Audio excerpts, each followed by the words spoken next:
Hey everyone, I'm Bradley, and welcome to Zlangle. And this is ZNN, Zlangle Nerd News, where I'm going to quickly run down the biggest recent superhero movie news for the past week or so.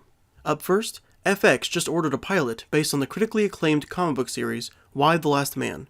This is a comic that different studios, writers, directors, and producers have been trying to adapt for over a decade now. But it looks like it's finally happening, and I'm glad it'll be a TV show instead of a film. I think it lends itself to long-form storytelling.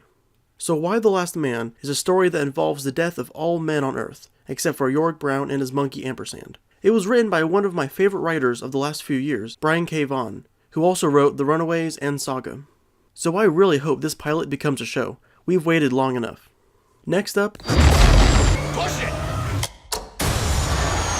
As you may know, a new trailer for the upcoming Solo: A Star Wars Story has been released, and it gives us a lot of new footage. I heard a story about you. I was wondering if it's true. Everything you've heard about me is true.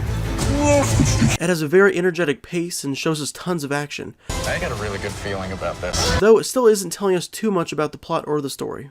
It's just a little over a month until Solo comes out, and I'm personally glad that I know almost nothing about the details of it.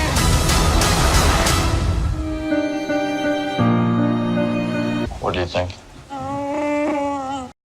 Going back to the comic book realm, it's been reported that Mr. Sinister, the X-Men villain, was going to appear in the new Mutants film, in a post-credit scene.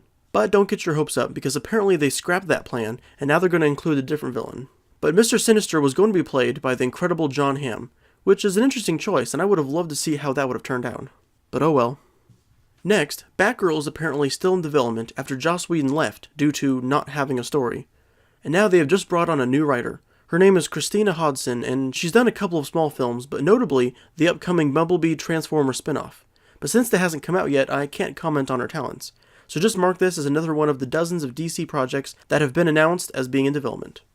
Well, that's it for the biggest and most interesting pieces of comic book news from the past week. If you enjoyed it and found it informative, please like and subscribe. And thanks for watching, I really appreciate it. Nuff said, and Excelsior.